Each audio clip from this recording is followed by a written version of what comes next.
함께 봉독하도록 하겠습니다. 마태복음 28장 18절부터 20절까지입니다. 예수께서 나와 말씀하여 이르시되 하늘과 땅의 모든 권세를 내게 주셨으니 그러므로 너희는 가서 모든 민족을 제자로 삼아 아버지와 아들과 성령의 이름으로 세례를 베풀고 내가 너희에게 분부한 모든 것을 가르쳐 지키게 하라. 볼지어다 내가 세상 끝날까지 너희와 항상 함께 있으리라 하시니라. 아멘. 저는 말씀을 받으면서 계속 우리 총전도 주의를 위한 그 번호를 먹이고 있습니다. 과연 우리가 복음을 전한 일들을 위하여 주님의 뜻과 우리의 자세와 또 구체적으로 어떻게 될 것인가를 시리즈로 말씀을 하는데, 만약 형편되면 수책자로 그동안 주신 말씀을 기록하고 나누고자 합니다. 기도해 주시기를 바랍니다. 오늘 마태복음 28장 18절부터 20절 말씀으로 가라 라고 제목을 불러주셨습니다. 자, 주의 일을 하고 복음을 전할 때에 제일 중요한 건 마음속에 그 생각들을 둘 것이냐, 혹은 주님의 뜻과 말씀을 따라 행동할 것이냐, 여기에 달려 있습니다. 교회가 거룩한 성장을 이루고 하나님의 뜻대로 부흥을 이루는 것은 행동할 때입니다.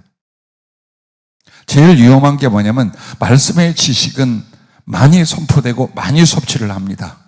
그런데 행동으로는 옮기지 않습니다. 그러면 거기에 맺혀진 열매는 위선이라는 것밖에 남지 않습니다. 만약 우리가 말씀의 지식과 하나님의 뜻을 몰라서 움직일 수 없었다라고 하면 기회가 있고 하나님께서 여지를 두십니다. 그런데 모든 크리스찬들보다, 어느 교회 교인들보다 여러분과 내가 많은 지식과 성령의 직접적인 지혜와 주님의 뜻을 알았어요. 배웠어요. 그런데 삶 속에서 실천하거나 행동으로 하지 않아. 그럼 우리는 고단수의 위선자들로 밖에는 주님 앞에 남질 않아요. 그래서 말씀을 받았거든 가서 행하는 거예요. 주님이 그 제자들을 부르셨어요. 오라라고 했어요. 그리고 3년여 그들에게 정말 놀라운 은총과 사랑과 진리를, 그리고 사명을 일깨워 주셨어요. 그리고 그 와중에도 두세 번씩 복음을 전하러 전도자의 거룩한 실습을 위하여 내어 보내기까지 하셨어요. 그리고 모든 말씀을 마치시고 부활하신 뒤에 주님은 승천하시기 직전에 제자들을 향하여 이 말씀을 주신데, 하늘과 땅의 모든 권세를 내게 주셨으니 그러므로 너희는 가서라고 말합니다. 자, 복음은 어떻게 전해요? 가서라고 하는 겁니다. 여기 우리가 행동할 수 있는 것들에 대하여 가서라는 말, 거기에 다 포함이 되어 있습니다. 우리들도 초청을 하고 전도를 하고 할 때 제일 중요한 건 가만히 있어도 사람들이 올 것이라, 나 하나쯤 움직이지 않아도 올 사람은 올 것이다, 이런 해괴한 생각을 빨리 벗어야 돼요.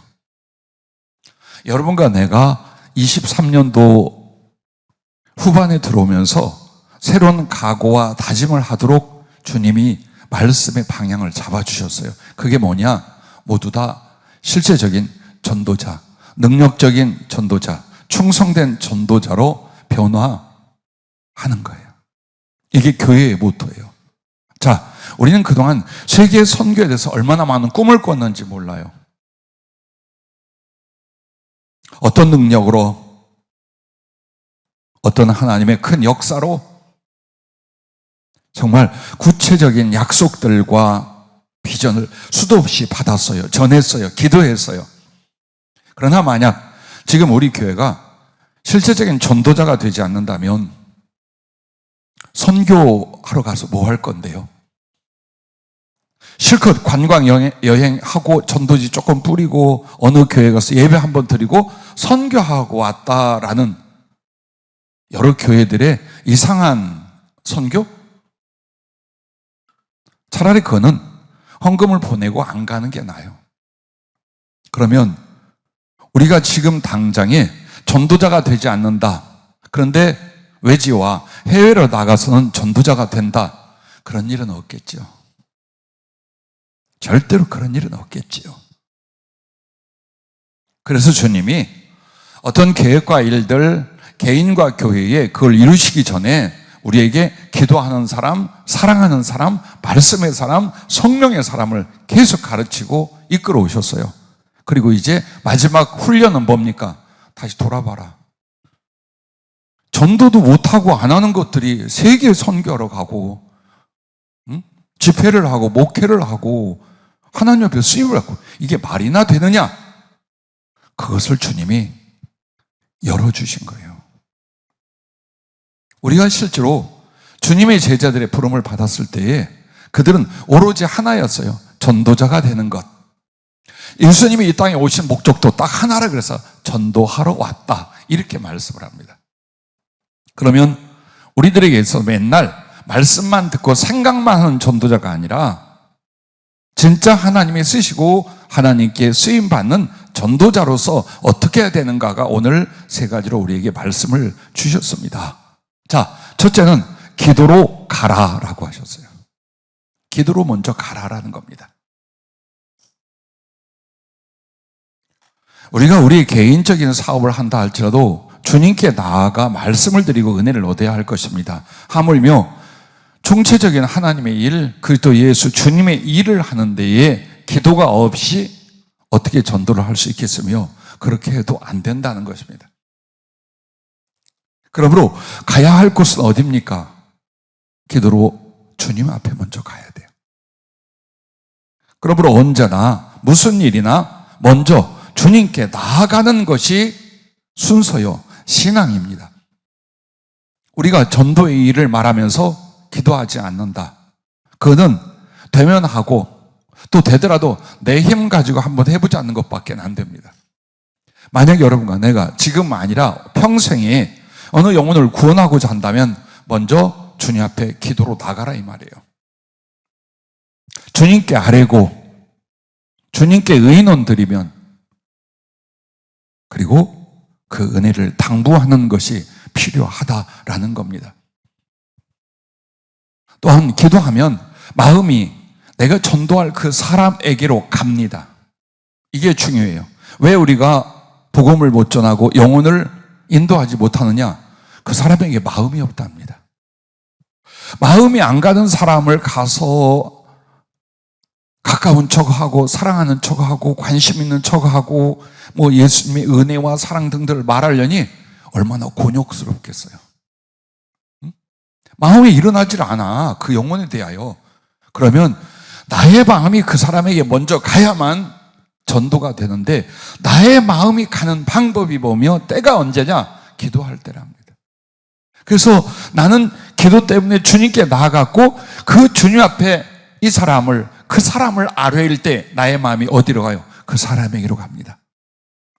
그 전도 대상에게로 가서 그에 대한 관심과 그에 대한 긍휼이나 그에 대한 사랑이 내 안에 형성이 되게 됩니다. 그래서 기도하라는 거예요. 아유 목사님 기도하도 안 되대요. 자기 기도만 하니까 안 되지. 이기적인 마음을 못 벗은 채로 기도해봐야 주님에 대한 사랑도 영혼에 대한 사랑도 안 생깁니다. 그는 항상 기도는 가장 하나님이 원하시고 기뻐하는 뜻을 이루고 따르기 위하여 기도하는 거예요.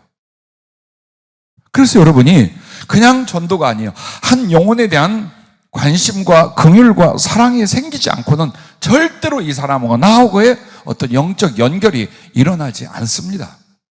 그래서 안 되는 거예요. 아무리 말을 하고 애를 썼는데 안 되더라. 나의 마음에 그를 찾아가지 않아서. 인간은 중요한 게 영입니다. 그리고 그 영은 인식되고 교감되는 부분이 마음의 부분입니다.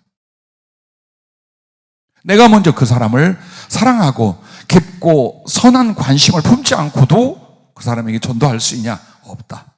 그래서 여러분 충분히 기도 속에서 나의 사랑이 나의 그 영혼에 대한 관심과 그 길이 먼저 가 있게끔 만들어야만 된다.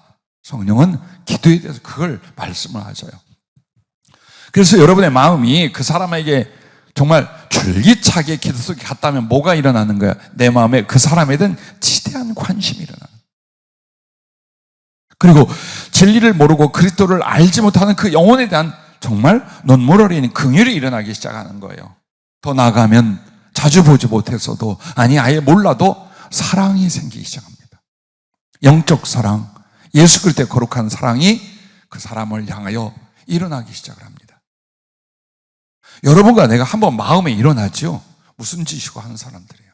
이게 사람이에요. 근데 마음이 내키지 않죠? 절대로 안 해요.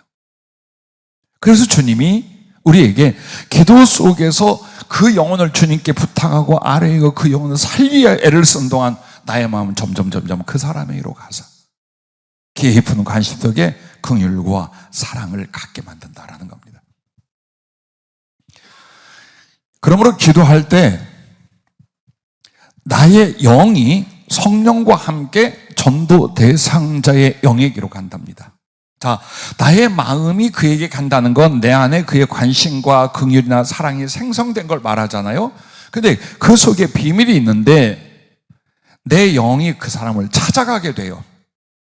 내 육신적인 지각이나 이성으로는 몰라요. 찾아가게 돼요. 누구로 말미암아? 성령으로 말미암아. 그래서 성령님 혼자 가가지고 아무개가 네 마음 좀 뒤집어 달란다 해서 고치자 해서 볼트 너트 끼고 기름칠 그렇게 하는 게 아니에요. 영혼을 구원하나 그들에게 어떤 문제를 하나님께 아뢰일 때에 내가 기도하잖아요. 내 영이 성령과 함께 거기를 찾아가게 만들어요. 그런데 이것은 영의 비밀에 속하는 거로 내가 신령한 은사의 세계에 들어가기 전에는 내 영이 누구를 찾아갔는지 안 갔는지 그가 만났는지 안 했는지 몰라요. 근데 그 사도 바울은요, 고린도 교회에 빌립보 지역에 있을 때에 자기가 기도하면서 자기 영으로 그곳에 가서 악한 죄를 짓고도 회개치 않는 사람을 신령한 은사를 가진 사람들과 의논해서 그를 사단에게 내어주고 그가 죽습니다. 그리고 교회를 정화시키는 일을 고린도전서에 보면 기록을 해놔요. 그게 뭐냐? 영이 실제로 갈 수 있다라는 거예요. 근데 깊은 성령의 능력과 지혜, 은사 안에서는 내 영이 가고 안 가고를 인식할 수 있어요. 하지만 대다수의 영의 이동이라는 것은 육체를 벗어나서 홀딱 가는 게 아니에요. 육체와 육체의 생명을 거점으로 해서 영은 그때부터 기도를 통해 성령님을 따르면 뭐가 되는 거예요? 자유롭게 다른 영에게로 이동할 수 있고 전이할 수 있게 되는 거예요. 이게 기도의 비밀이에요. 이게. 그래서 여러분이 내가 가는 곳에 누구도 함께 오신다는 거예요. 그럴 때 영도 같이 가서 이제 그에게 뭘 하느냐? 그의 영혼과 심령에 밭갈이를 하신답니다. 나의 영의 믿음과 소원을 따라 성령님은 그 전도 대상 혹은 내가 구원할 영혼의 심령에 밭갈이를 하는 거예요. 하나님의 말씀이 임할 수 있도록 그 안에 팍팍하고 거역하고 지극히 육신적이고 자기중심적인 그 마음과 영의 기질을 엎어놓기 시작을 하는 거예요. 그래서 기도가 그렇게 중요하다는 거예요. 안 되는 그냥 내가 그 사람을 파악해 봤을 때의 성격이 어떻고 삶이 어떻고 안 되라고 하는 거예요. 아니요. 여러분과 나에게는 전능하신 하나님이 계셔요. 그래서 내가 영혼을 구원할 사랑과 사명을 안고 기도로 주님께 나아가서 그 기도 속에서 그 전도할 영혼에 대한 사랑의 가슴을 잉태하고 더 간절히 기도하니 성령과 나의 영이 그를 찾아가 그의 심령 혹은 영혼의 밭갈이를 이루게 하시더라. 그래서 여러분과 나에게 주님이 하늘나라 가실 때에 무슨 말을 했느냐? 아버지가 입혀주실 그 능력을 입혀주실 때까지 예루살렘 지금 너 있는 곳을 떠나지 마라 했어요. 그 말이 뭐냐? 장소를 말한 게 아니에요. 기도의 자리를 말한 거예요. 자, 이 전도자들이 복음을 전하고 생명을 바쳐 영혼들을 구원할 때 제일 중요한 게 뭐냐? 기도 속에서 성령님과 연합하는 것, 성령의 은혜와 지혜와 능력을 덧입는 것, 이것이 먼저라 이 말이에요. 그래서 기도는 정말 내가 주님 앞에 나아가서 당신과 마음을 나누고 생각을 나누고 의논을 했어요. 이것만으로 끝나는 게 아니에요. 또 내가 그 위하여 기도하는 사람에 대한 사랑이나 관심이 생겼어요. 이것만이 아니라는 거예요. 그래서 내 영이 성령과 함께 그 사람을 찾아가 그 사람의 밭갈이를 한다는 건 이미 나에게 뭐가 온다는 거예요? 성령의 능력이 그만큼 깊고 강하게 나타난다는 거예요. 기도를 해도 맨날 육신의 그 삶의 필요만이 아니에요. 하나님의 나라와 하나님의 뜻을 구하는 게 뭘까요? 복음을 전하고 영혼을 살리는 일이에요. 그걸 말하는 거예요. 그걸 놓고 기도하고 그 기도 속에 자기의 영혼과 존재를 다 쏟고 있다면 어찌 성령이 먼저 역사하고 나를 주관해 주시지 않겠습니까? 그렇게 해서 이미 이 사람은 성령으로 복음을 전할 사람인지 육신적인 생각만으로 그칠 사람인지가 어디에서 결정이 되는 거예요? 기도의 자리에서 결정이 되는 거예요. 많이 기도하면서 여러분은 성령의 은혜를 입고 그리스도의 사랑과 깨달음과 은총의 경험들을 합니다. 그거 왜 주신다고 생각하세요? 누려보라고. 맞아요. 주님을 느끼고 그 사랑을 누리는 게 첫째예요. 그러나 이 주님을 알고 만나고 느끼고 경험하고 누리는 이걸 어디로 갖고 가라는 거예요? 복음을 전한 사람들에게로 갖고 가라는 거예요. 성령의 만져주시면 자그마한 감동조차도 결론은 어디로 가는 열매예요? 복음을 전하는 열매예요. 여러분 믿으시기 바라요. 우리의 기도가 작은 것 같고 내가 초라한 것 같아도 주님을 사랑하고 영혼을 사랑해서 눈물로 부르짖고 간청하여 그 영혼을 살리고자 기도하는 건 하나님의 뜻이에요. 주님의 마음이에요. 그래서 성령이 유독 강력하게 임하시고 역사하는 게 어떤 기도 때냐? 영혼을 살리게 하옵소서. 온 세상에 복음을 전하게 하옵소서. 주님을 높이고 주님의 이 사랑과 생명을 저들에게 나누게 하옵소서. 거기에 내 피와 생명을 바치겠습니다. 이 서원과 이 기도에 가장 성령은 강력하게 역사하고 임하시기 시작을 해요. 그러므로 복음을 전할 때, 전도할 때 제일 중요한 기도로 가라, 이 부분입니다. 두 번째는 만남을 위해서 가라라는 거예요. 자, 주님께서 그러므로 너희는 가서 모든 민족을 제자로 삼아 어디까지 가라는 거예요? 모든 민족에게로, 모든 나라, 모든 지역에게로 가라라는 거예요. 그 범위를 말씀해 주셔요. 그래서 복음을 전하는 내용이 뭡니까? 제자로 삼는 거예요. 단지 복음을 뿌리는 정도가 아니라 그들 가슴 속에 밭갈이를 하고 그 말씀과 예수님의 사랑과 생명이 자라나게끔 만들어 자기와 같은 또 다른 제자들을 만드는 거예요. 그리고 삼일째 하나님의 이름으로 세례를 주고 또한 그들로 하여금 하나님 말씀을 믿고 따를 수 있도록 가르쳐 세워나가는 거예요. 이 일을 하는 거예요. 그래서 제일 중요한 건 이제 구원이란, 전도란 사람을 만나지 않고는 일어나지 않아. 그래서 기도를 했고 마음을 품었을지라도 행동하지 않는다면 사람은 살릴 수 없다. 그래서 만남을 위해서 가라라고 하시는데 먼저 알아야 될 건 행함은 믿음의 순종이라는 거예요. 사람을 살리러 만나러 여러분이 갔어요. 그것은 믿음의 순종이에요. 가지 않는다. 불순종하고 계속 있는 거예요. 고집을 부리고 변명을 하고 핑계를 대면서 한 달란트 받은 종처럼 주신 은혜와 사명을 세상이라는 땅 속에 딱 묻어버리고 사는 거예요. 그리고 맨날 뭡니까? 물질 타령, 건강 타령, 형편 타령, 이것만 하고 있는 거예요. 얼마나 우리가 완악하게 살았나 한번 보세요. 부끄러워 말도 못할 정도로 신앙생활을 하면서 부끄러워하질 않아. 늘 변명을 하는 거예요. 물질 문제 어렵습니다. 건강 문제 어렵습니다. 뭐 생활 문제. 그래서 주님을 사랑하지 못하고 복음을 못 전하는 것처럼 그렇게 하는 거예요. 그러니 그 영혼의 형편과 삶의 처지가 얼마나 더 곤궁하며 어려움 속에 빠지겠습니까? 이제 여러분과 나에게 중요한 거는 행함이에요.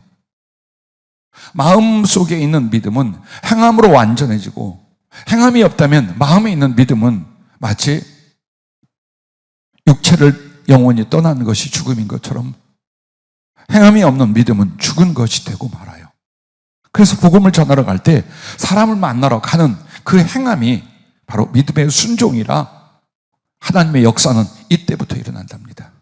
이때부터 먼저는 내게 믿음이 더하고 담력이 생기고 성령의 기쁨이 넘치게 된답니다. 그래서 사람을 만날 때 가기 전에는 애매해요. 어색해요. 망설여요. 그런데 여러분이 주의 이름으로 영혼을 사랑하고 구원하기 위해서 사람을 만나잖아요. 그 만난 순간부터 달라져요. 참 희한한 하나님의 손길, 하나님의 가슴, 하나님의 역사를 내가 경험해요.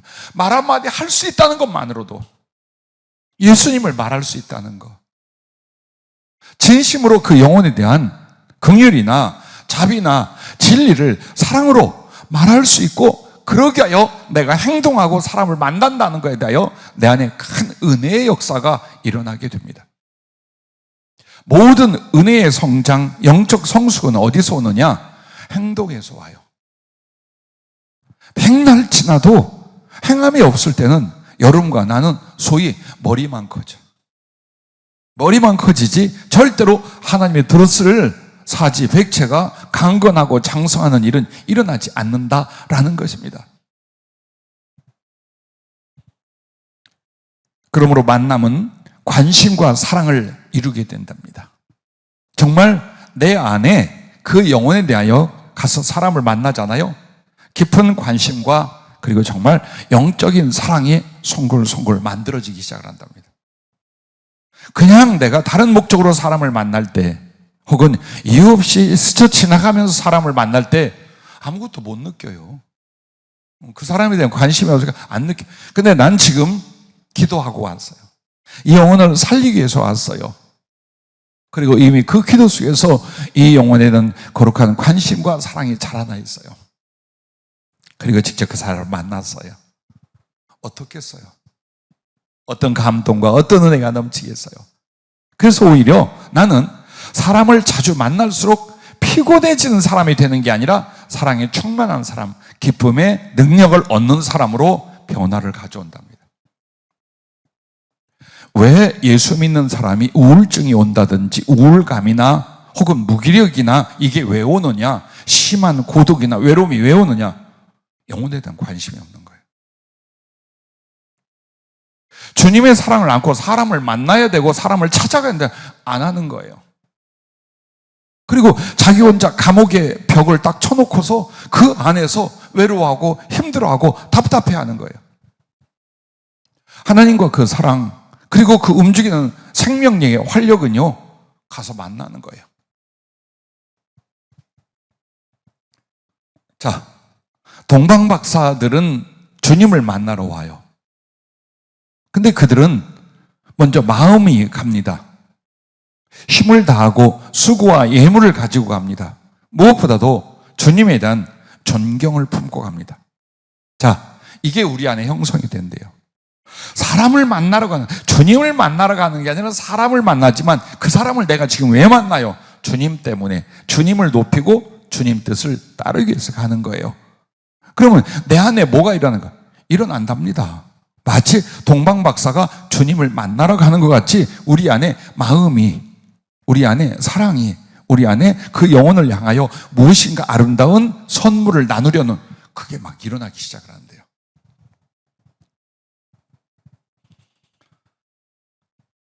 그리고 여러분이 복음을 전하고 전도하기 위하여 만나잖아요. 그럼 그 만남은 방법과 길을 만든다라고 불러주셨어요. 가서 만나면 방법이 생기고, 가서 만나면 인도하거나 전도할 길이 열리게 된답니다. 그러나 그렇게 행동하지 않고 아무리 머리를 써봐요. 안 돼. 아무것도 안 돼. 근데 망설인 이유 중에 하나가 뭐하러 말한단 말인가? 그 사람은 또 얼마나 강박한가? 이런 염려들이에요. 하지만 정말 가서 만나면 성령이 지혜와 변화와 역사를 일으켜 주신대요. 그래서 전도할 방법이, 전도가 가능해지는 길이 만들어진답니다. 그러니까 어쩌면 참 쉬운 일이에요. 일단 기도하고 가. 만나 자꾸만. 한 번 만나, 두 번 만나, 또 만나 자꾸 하는 거예요.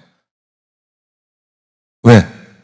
이것이 사랑이고, 이것이 순종이고, 이것이 충성이기 때문에 그와 같습니다. 자, 세 번째는 복음을 가지고 가라라고 했습니다.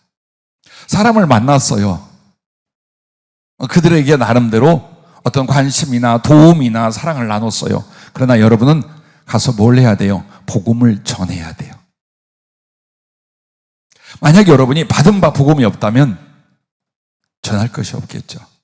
그런데 최소한 10년, 20년, 수십 년 교회를 다니고 말씀을 받고 성경을 가까이 했어요. 이제 와서 갑자기 성경을 준비하라가 아니라 늘 그 말씀을 받을 때 여러분이 명심했어야 되는 거예요. 이 말씀을 내게 채우고 적용해요. 그리고 이 말씀을 삶에 실천해요. 그리고 세 번째가 이 말씀으로 내가 다른 사람들에게 어떻게 권면하고 가르치고 전도할 것인가를 여러분은 만들었어야 돼요. 얼마나 능란한 지혜와 능력이 있는 전도자들이 됐겠어요. 안 한단 말이에요.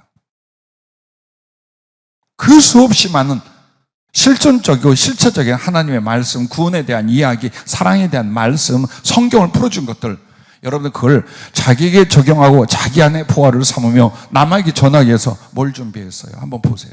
여러분이 뭘 준비했나요? 최소한 여러분에게 당장에 수백 가지는 나와야 돼요. 말씀에 대해. 구원에 관한 말씀, 하나님의 사랑에 관한 말씀이요. 툭툭툭 성경 어디 정확하게 몇 장 몇 절은 아니더라도 어떤 사람의 이야기를 통하여 어떤 내용, 어떤 사건을 통하여 어떤 것, 성경 어느 부분을 통하여 뭐, 이게 여러분에게 수백 가지가 안 나온다면 봐봐요. 미안한 말이지만 얼마나 엉터리로 예수 믿고 교회 다니는가. 전할 말이 없어. 만났는데 전할 말이 없어. 어떻게 살았길래? 내 속에 없으니까 남에게도 못 잖아.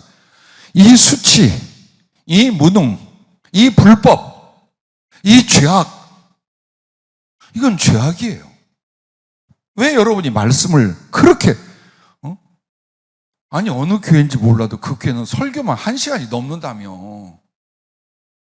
주님이 직접 줬다고 가르치는데 1시간을 넘게 매주 가르치고 금요일 날 하고 매일 또 가르친다며. 근데 그 교회에서 말씀 받는 이들이 지혜로 전할 말씀이 수백 가지가 자기 안에 없을까요?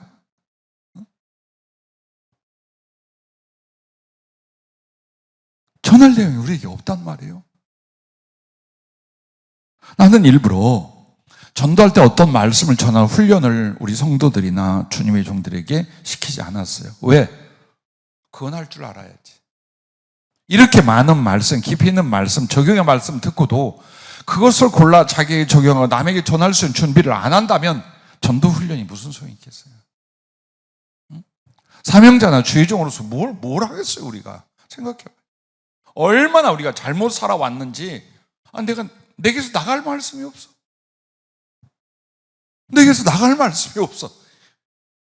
그러니 주님은 그 말씀을 줬다 내게 오시는데, 그럼 주님인들도 내 안에 있겠느냐, 이 말이에요. 자, 사도 바울을 누가 전도했게요? 부활하신 예수님이다. 아나니아다. 누가 전도했게요? 그래. 승희 전도사. 사울이라는 그 청년 바울을 누가 전도했어요? 난 아니에요. 꼭 얼굴에 난 안 했어. 알아. 본인이 안 한 거. 스데반이에요. 그래서 성경을 조목조목 자세히 보세요. 그를 전도한 건 예수님이 아니면 아나니아가 아니에요. 사도행전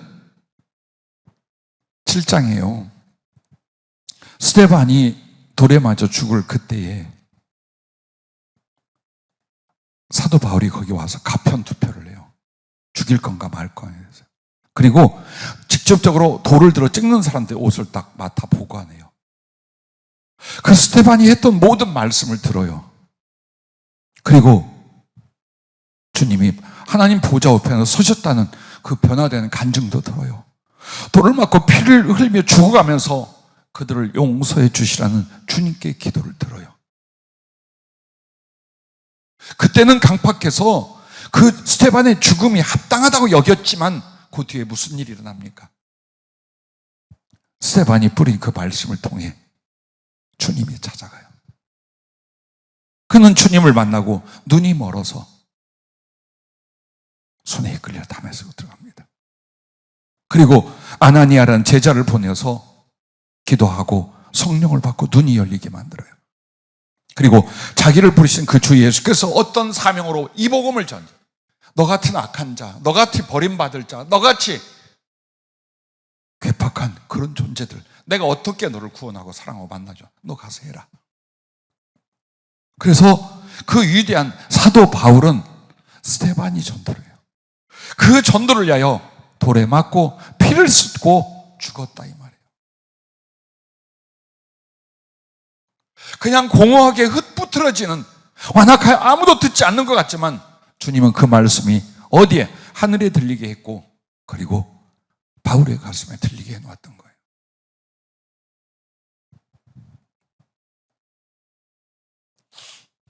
여러분과 내가 복음을 전할 때 아주 멋진 말들, 깊이 있는 지식들, 성경을 왔다 갔다 하면 풀어낼 수 있는 재주들, 그게 아니에요. 여러분이 믿는 말씀을 전해요. 예수님에 관하여 뭘 믿는다는 거예요. 생각해 봐요. 내가 믿는 주님이 어떤 일을 하셨어요? 그분이 하신 은혜의 일이 뭐예요? 내가 믿는 바가 뭐예요? 그걸 전하는 거예요. 그 다음에 이렇게 구원의 복음, 즉 교리적인 복음 전도와 함께 여러분에게 꼭 필요한 게 뭐냐? 간증입니다. 사도 바울이요, 사도행전 9장에서 부활의 주님을 만나고 변화되잖아요. 그게 사도행전 22장과 26장에 보면 간증을 해요. 자, 사도행전에 기록되기를 2번이나 같은 간증을 해요. 여기에서 하고 저기에서. 그랬다면 바울은 평생에 예수님을 만나 거듭났던 그 간증을 몇 번 했을까요? 그죠? 몇 번 했을까요? 수를 셀 수 없죠. 저도 그래요. 아마도 우리 교회 식구들, 오래된 분들이 내가 그 설교 중에 한 번씩 하는 이야기를 들은 게 100번은 넘을 거예요. 그러면 나는 다른 사람들에게는 어떻게 했겠어요? 다른 나라, 다른 지역, 혹은 오고 가며 만난 그 많은 사람들에게 예수님에 관한 이야기를 끊을 때 갑자기 주 예수는 하나님의 아들이요 삼위일체 하나님이 계신데 그는 이런 얘기 하겠어요? 아니요. 내가 왜 목사 됐는지, 내가 왜 예수를 믿게 됐는지, 내가 어떻게 하나님을 만나게 됐는지 5분이면 돼. 길게도 필요 없어요. 5분이면 돼요. 그러나 지금까지 수천 번, 수만 번을 예수님 만난 그 이야기를 전할 때 한 사람도 비웃거나 혹은 귀찮아하거나 대놓고 싫어하는 사람을 본 적은 없어요. 우리 가족부터 친구들 혹은 모르는 사람 그 누구에게 말해도 전부 다 신비하거나 두 눈을 동그랗게 뜨고 관심을 가졌지 비웃거나 거스리거나 한 사람이 없었어요.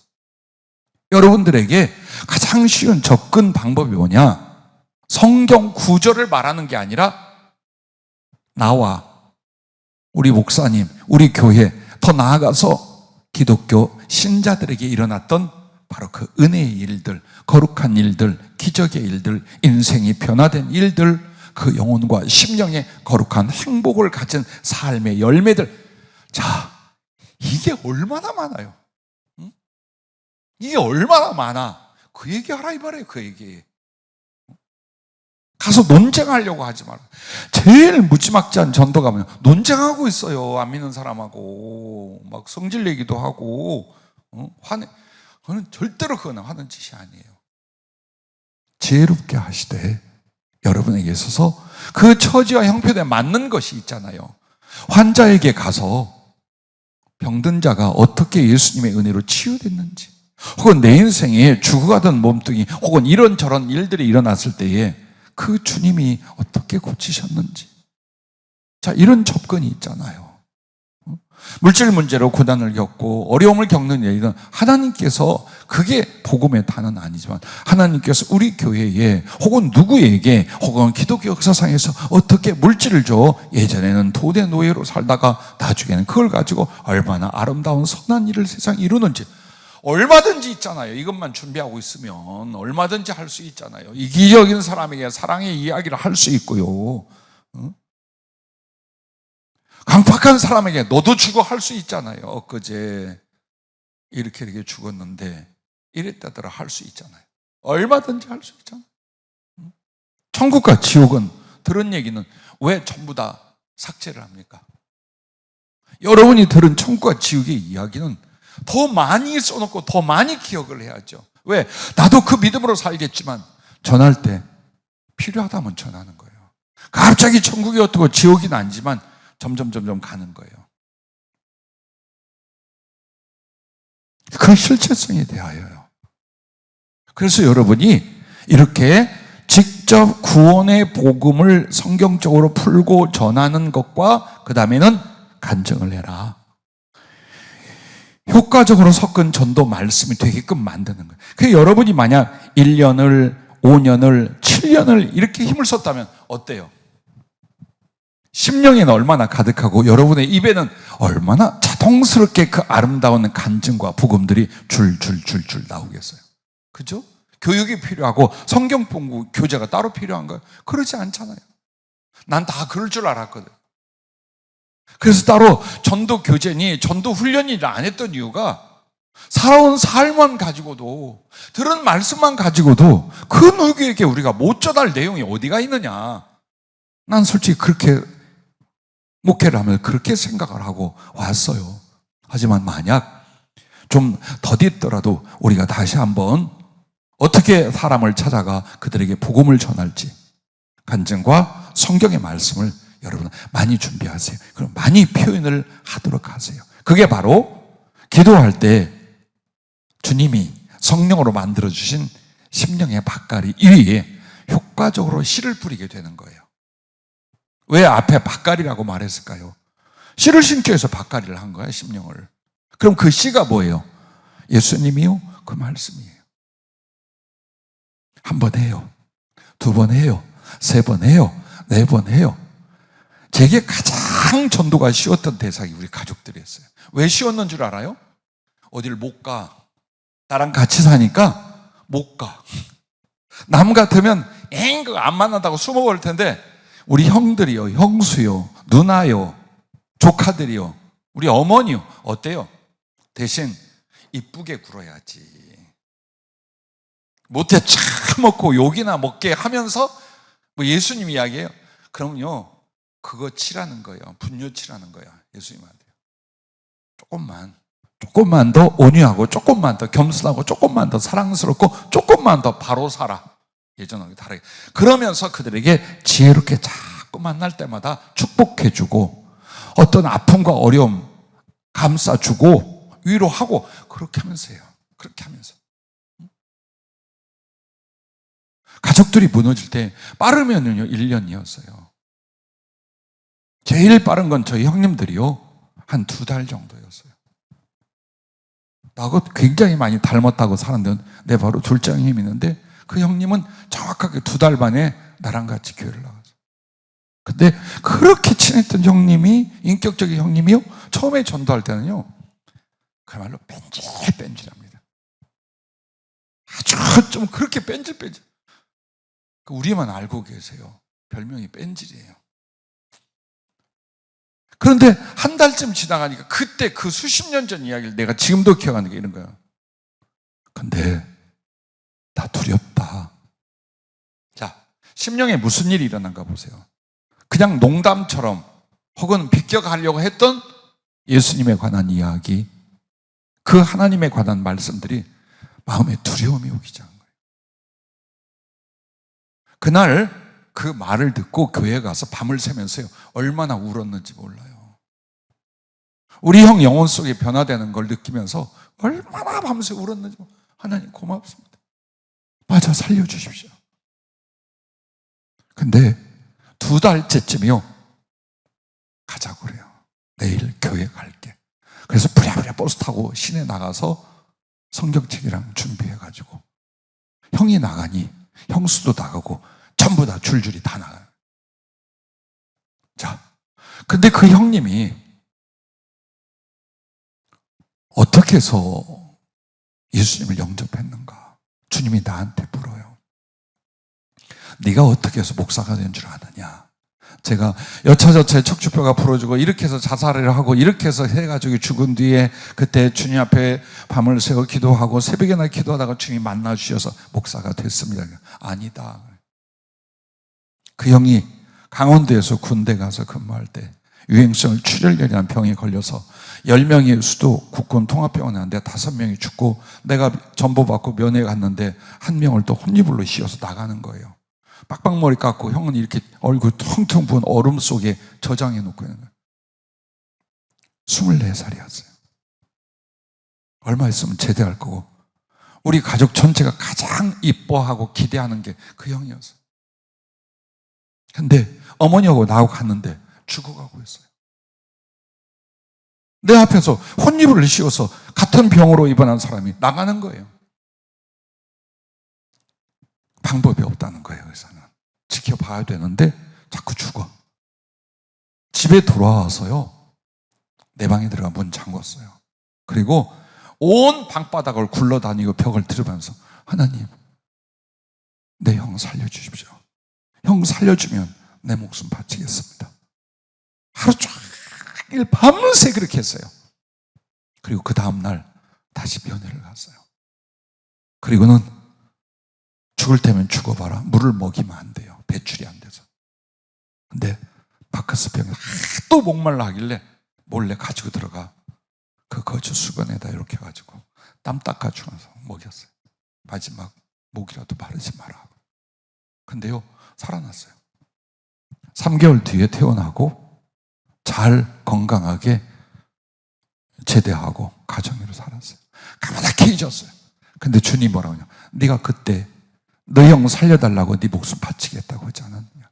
그래서 내가 너희 형 살려줬고 육으로 그때 살렸고 네 손을 통해 영을 이제 내가 살린 것이다. 그 얘기를 하죠. 한 영혼을 구원하는 일은 여러분의 믿음과 희생 없이는 안 돼요. 그리고 그것이 어떤 희생으로 우리에게 더 나타나고 요구될지 모르지만 일단 만나요. 그리고 계속해서 복음을 전할 수 있고 지혜로운 간증을 나눌 수 있게 그렇게 하세요. 그리고 그 다음에 이제 어떻게 되느냐? 복음과 성령이 계신 곳으로 그들을 인도해야 돼요. 자, 강도 맞는 사람이 피 흘려 죽어갈 때 사마리아인은 자기 포도주와 기름으로 그를 응급처치합니다. 그리고 나서 그 사람을 주막으로 숙식하고 치료를 온전히 해줄 수 있는 곳으로 데리고 갑니다. 그러면 우리가 전한 복음과 그리고 간증이 그 사람을 싸매주는 정말 불신에서 어느 정도 치유가 되는 그걸 했다면 이제 어디로 데려가야 돼요? 아예 턱 막혀놓고 이 사람을 변화, 치유, 살릴 수 있는 그곳으로 데려가라. 당연히 교회예요. 근데 이제 여러분과 내가 고민하고 가슴 아파야 될 게 뭐냐? 교회다워야 사람이 와서 구원받는 역사가 일어나요. 그럼 교회는 담임 목사냐? 중요한 책임은 있어요. 교회는 전 교인이 교회예요. 모두가 같은 지체예요.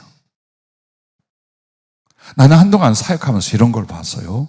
나도 허물과 단점, 불충함이 많았겠죠. 근데 새 나가는 걸 많이 봤어요. 아무리 성령이 역사하고 하나님의 지혜 말씀을 전해도 끊임없이 땅바닥으로 흘러 들어가듯이 빠져나가는 걸 봤어요. 누가 강팍한 사람들이 상당히 자리를 잡잖아요. 그 교회는 강팍해져요. 시험이 와요. 말도 못하는 이간질과 다툼이 일어나요. 이게 영적 세계예요. 그래서 교회는 누구 한 사람이 아니에요. 모두가 다 공동적인 책임과 은혜로서의 준비가 필요해요. 큰 교회냐 작은 교회냐가 아니야. 작은 교회는 능력이 작고 큰 교회는 능력, 그런 엉터리 같은 말 없어요. 중요한 건 구성원들이에요. 교회의 그 구성원들이 정말 어떻게? 세 가지예요. 말씀과 성령과 사랑이에요. 말씀과 성령과 사랑의 깊이가, 그 성숙함이 얼마나 있느냐가 사람을 데려다 줄 때 살리고 변화시킬 수 있냐, 아니면 상처받고 뒤집어지고 나가든지 아니면 이기적이고 유선자를 만들든지, 교회는 그렇게 돼 있다는 거예요. 성령이 이러셔요. 이렇게 말씀해요.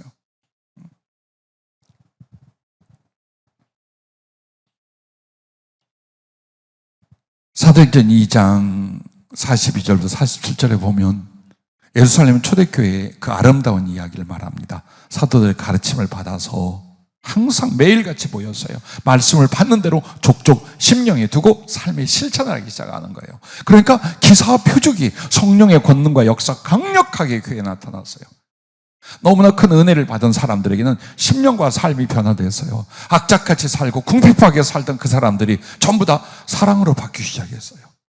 재산을 내어놓고 없는 사람도 자기 있는 것을 한 끼를 나누기 시작하고 가난한 이들, 어려운 이들, 과부들, 이웃들을 막 돕기 시작했어요. 이 일이 벌어지자 처음에는 예루살렘에서 기독교인들이 다 누구였겠어요? 이단자들이에요. 아주 흉측한 제거해버릴 이단의 앞잡이야. 이건 여호와의 신앙이 아니야. 이건 이단이에요. 아주 그것도 종교 전쟁을 해서 치워야 될 존재로 여겼어요. 근데 뭘 봤어요? 그들에게 뭘 봤어요? 그들의 사랑 하나밖에 안 봤어요. 왜? 보일 게 그거밖에 없는 거예요. 세상이 이웃이 우리를 보되 우리가 어떤 옷을 입었고 우리끼리 모여 뭐라고 이게 아니에요. 여러분이 전하고 나타내는 그 사랑이에요. 그걸 보고 다 같이 칭찬을 하기 시작했어요. 그러자 이때부터 그들은 교회로 몰려오고 주님이 날마다 구원받는 수를 더하기 시작을 했어요. 이건 그때 일어났던 기사를 말하는 게 아니라 교회의 원칙을 말하는 거예요. 교회는 이래야 된다라는 게.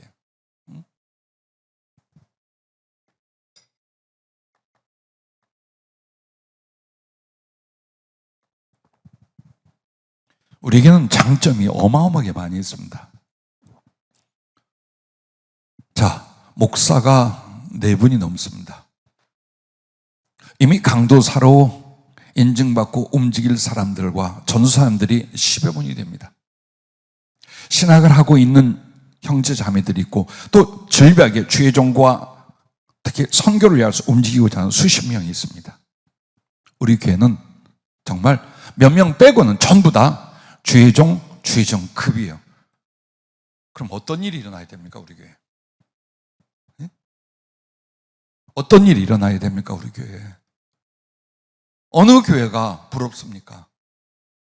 정말 마음을 다하고 힘을 다해서 봉사하며 함께 모여 섬기는 거의 주의 종으로 사명자로 채워진 교회인데 지금 이 수준이면 안 되죠. 안 되죠. 그래서 우리 모두에게 주님은 같은 지체예요. 근데 그 역할이 있어요. 교회로서 하나님이 그 양을 데려다 줬을 때 치료하고 살리고 양육하고 파송할 수 있는 거룩한 능력이 교회 안에 있어야 된다 이 말이에요. 에베소 4장 11절부터 12절에 보면은요, 교회의 직분을 이렇게 주십니다. 어떤 사람은 사도로, 어떤 사람은 선지자로, 어떤 사람은 복음 전환자로, 어떤 사람은 목사와 교사로 삼으셨어요. 아니, 교회에 왜 이렇게 가르치는 직분, 복음을 전하며 가르치는 직분이 다야 다 거의. 이게 왜 이렇게 하셨을까요? 이는 성도를 온전하게 하여 봉사의 일을 하게 하며 그리스도의 몸을 세우려 하심이라. 참으로 참다운 하나님의 사람, 하나님의 봉사 일꾼들로 성장하며 그러므로 교회가 그리스도의 몸으로서 아름다운 말씀과 성령과 사랑에 충만한 성장을 이루려고 그렇게 많은 주의 종들을 세웠다라는 이야기예요. 자, 우리 모두 이 거룩한 비전과 숙제와 책임을 같이들 가져야 돼요. 여러분 양해하고 들어주세요. 우리 예분이가 어려서 눈이 열렸고 많이 방황하고 힘들어하던 시간도 있었지만 사명자로 주의 종으로 잘 크고 있습니다. 그리고 항상 중보 기도자로 여러분을 위해 기도하고 저를 위해 기도하고 있어요. 다들 그렇게 하시겠지만 그걸 왜 말을 하느냐? 그때 주님이 성령으로 보여주시는 것들이 있어요. 그 중에 하나를 공개하고자 하는 게 이거예요. 제 팔에 빨간 리본 같은 것이 묶여져 있는데 갈래갈래 수도 없이 갈라져 있고 그 하나하나가 우리 교회 모든 식구들에게 다 연결이 되어 있더래요. 목사님, 분명히 정확히 봤는데 이게 무슨 뜻이에요? 긍정적인 뜻과 부정적인 뜻 두 가지를 포함한 성령이 주신 말씀이에요. 긍정적인 뜻은 뭐냐면 내게 주신 모든 주님의 사랑과 은혜가 공급이 되고 연락이 되고 있다라는 거예요. 모두에게. 부정적인 건 뭐냐? 저 하나만 바라본다는 거예요. 각자의 성숙과 책임과 해야 할 역할들에 대하여 전부 다 내가 먼저 혹은 내가 이 책임을 이렇게 하지 않는다는 거예요. 그냥 바라본다라는 거예요. 자, 왜 이 이야기를 하느냐? 우리 교회가 거룩한 은혜의 능력으로 성장을 하려면 방법이 없어요. 모두에게 거룩한 성숙이, 능력이, 사랑이 일어나고 커져가야 돼요. 그게 모아지면, 예를 들어서 100이 모아지면 100이 나오느냐? 아니요. 1000의 능력이 나오고 만의 능력이 나와요. 근데 이게 되지 않으면요, 나가는 능력이나 영적 영향력도 전부 다 밖으로 흘러나가 버려요. 그래서 교회는요, 영적 싸움 전쟁터예요. 어떻게 해서도 사단이 교회를 뭘 하겠어요? 기능을 없애는 거예요. 본질적인 진리의 능력을 없애버리는 거예요. 그게 사단의 공격이에요. 그러면 성령을 뭘 하느냐? 말씀과 성령의 은혜와 그 사랑 안에서 그때 형상을 가진 장성함, 복음을 전하며 영혼을 살릴 수 있는 능력자들로 세워나가는 거예요. 그래서 초대교회부터 이렇게 많은 복음을 전하면서 성도들을 양육할 사람들을 이런 직분으로 세워놓았다고 말하는 거예요. 그러면서 보세요. 교회에서 여러분 이 말씀을 얼마나 가슴에 두고 실천하고 있거나 그렇게 되지 않는 것에 대해서 아파하는지를 모르겠어요. 로마서 12장 5절부터 보면 교회 안에서 최소한 이렇게 해야 돼요. 이와 같이 우리 많은 사람이 그리스도 안에서 한 몸이 되어 서로 지체가 되었느니라. 이게 교회라는 거예요. 머리는 주님이요, 우리는 전부 다 몸뚱이가 하나 되어 있는 거예요. 우리에게 주신 은혜대로 받은 은사가 각각 다르니 혹 예언이면 믿음의 분수대로, 혹 섬기는 일이면 섬기는 일로, 혹 가르치는 자면 가르치는 일로, 혹 위로하는 자면 위로하는 일로, 구제하는 자는 성실함으로, 다스린 자는 부지런함으로, 긍휼을 베푸는 자는 즐거움으로 할 것이니라. 사랑에는 거짓이 없나니 악을 미워하고 선에 속하라. 형제를 사랑하여 서로 우애하고 존경하기를 서로 먼저 하며, 부지런하여 게으르지 말고 열심을 품고 주를 섬기라. 소망 중에 즐거워하며 환난 중에 참으며 기도에 항상 힘쓰며 성도들의 쓸 것을 공급하며 손 대접하기를 힘쓰라. 자, 이 안에서 그 섬기고 사랑하는 기능과 역할들이 몇 가지로 지금 나타나는 걸 보세요. 은사를 쫓아 하는 것과 사랑을 쫓아 하는 것과, 그리고 책임과 직분이 없어도 늘 해야 될 준비들이 교회 안에 뭐가 있는가를 한번 보세요. 이 로마서 12장 5절부터 13절은요 교회의 교과서예요. 어떤 교회가 돼야 되고 나는 교회 안에서 어떤 역할인가, 뭘 해야 되는 건가, 그게 하나님의 뜻이고 하나님이 우리를 바라는 교회의 모습이 어떤가, 그걸 보여주는 내용들이에요. 이렇게 사람이 오기 전에 먼저 있는 성도들과 주의 종들이 정말 이렇게 은혜와 사랑 안에서 우리가 아름다운 연합을 이루어가잖아요. 여기에 집어넣으면 돼요. 불이 활활 탈 때 생장작을로도 다 타게 돼 있어요.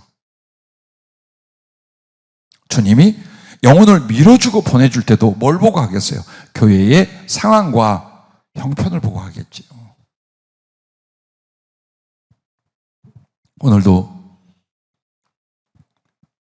용인제일교회 한 집사님하고 이야기를 잠깐 나눴어요. 천안에 내려가서 형편이 어떠십니까? 하고 묻더라고요.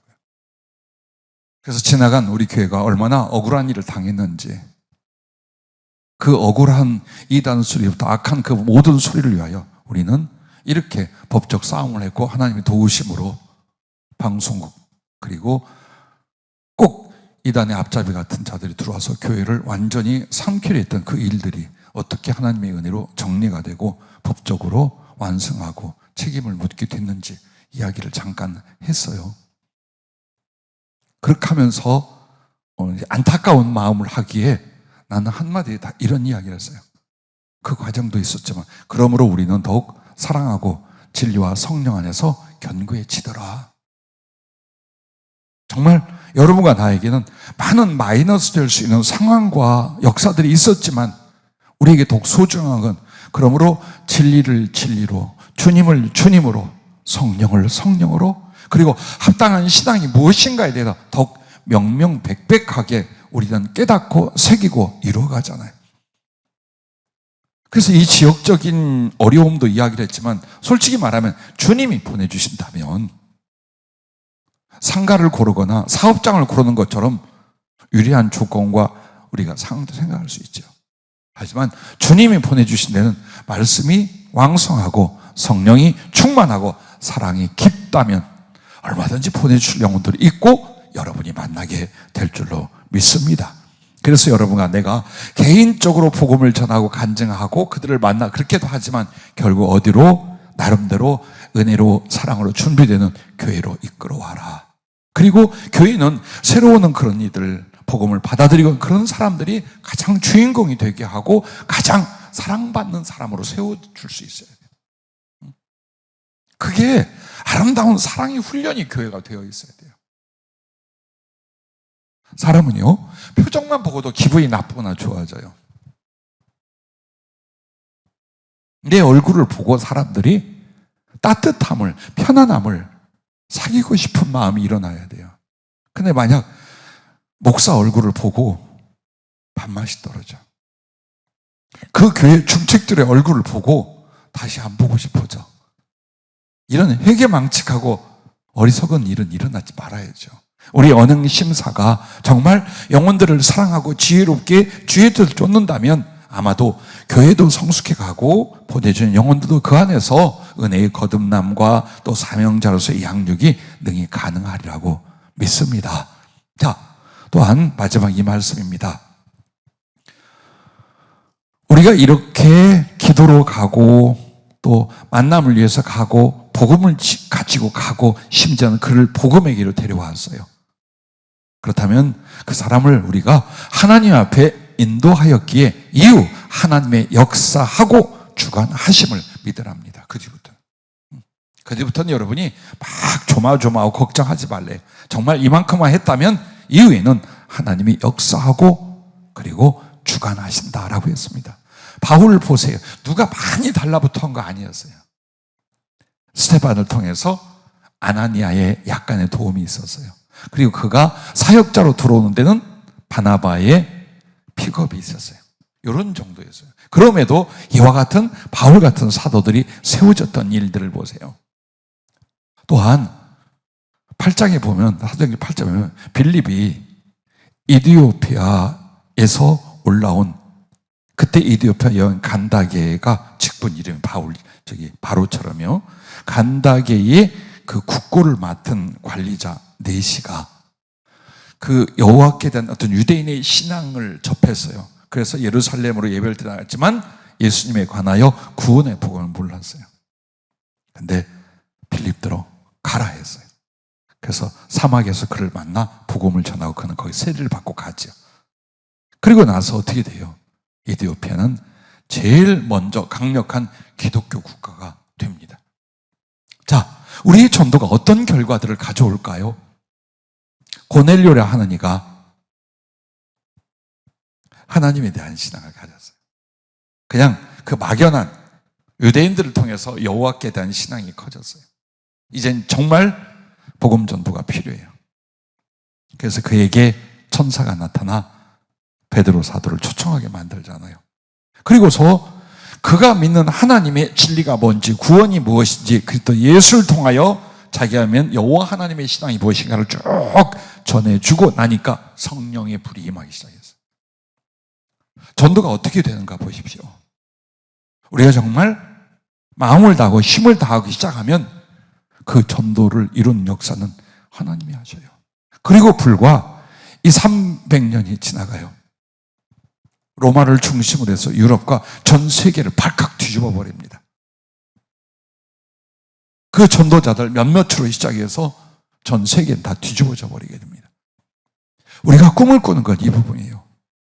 개인적인 사역과 삶의 염려와 필요가 꿈이 아니라 주님, 우리를 인하여 혹은 우리와 우리의 자녀의 세대를 인하여 큰 복음 전파의 변화가, 거룩한 하나님 능력의 역사의 세력이 강력하게 나타나 그 세대를 살고 죽게 하옵소서. 왜 우리는 그런 꿈을 못 갖습니까? 맨날 물질 걱정이나 규모 걱정이나 생활 걱정하고 있어요. 아니요. 하나님이 언제 그런 것들을 네가 그런 걸 모았고 너한테 그게 있으니까 내가 쓴다, 그러는 하나님이 아니잖아요.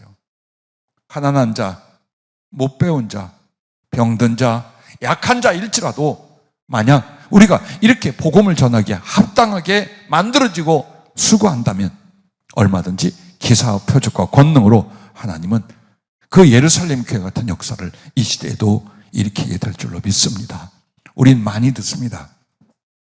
젊은 세대들이 거의 불신자고 종교를 갖지 않는다, 기독교가 많이 우리나라에 줄어든다라고 합니다.